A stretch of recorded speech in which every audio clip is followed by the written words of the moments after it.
Good morning बच्चों।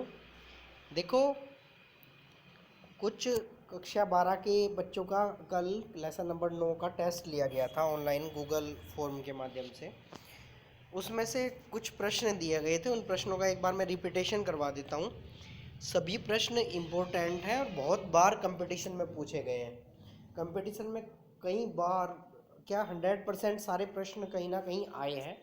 बहुत important है कंपटीशन वालों के लिए भी और उनके लिए भी। तो एक बार देख लें।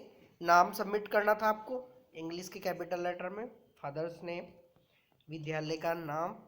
और प्रश्न ये थे, पहला था मुगल पितृवंश पक्ष से किस तुर्क शासक के वंशज थे। बहुत इंपॉर्टेंट प्रश्न है, बहुत बार पूछा गया है।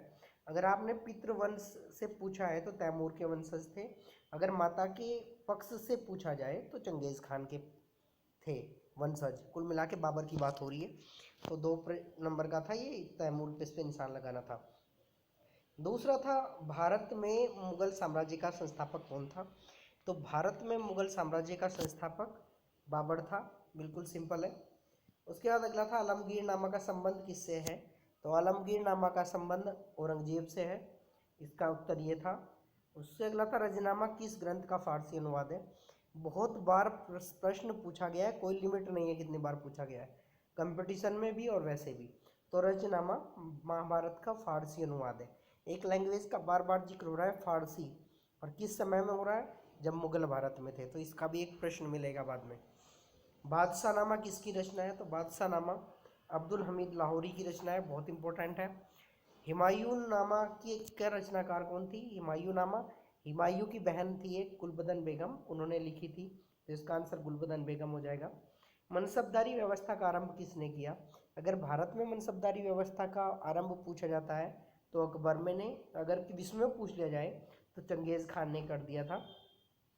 आयन अकबरी किसने लिखा है। आयन अकबरी 3 पार्ट में है और ये अबुल फजल ने लिखा है। अकबरनामा के का हिस्सा है। अकबरनामा ये एक ही है कुल मिला के।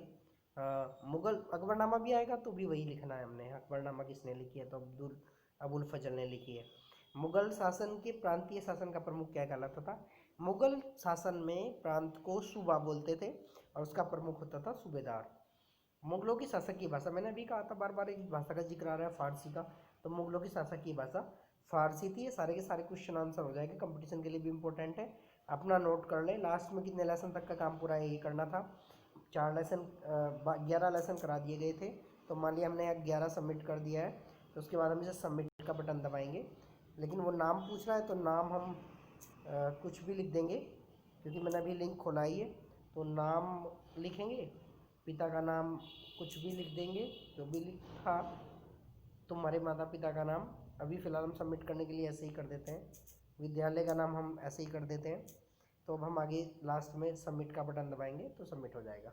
सबमिट करने के बाद हमारा जितने भी मार्क्स थे उतना व्यू स्कोर पे क्लिक करेंगे तो मार्क्स पता लग जाने थे कितने हैं, 20 में से 20।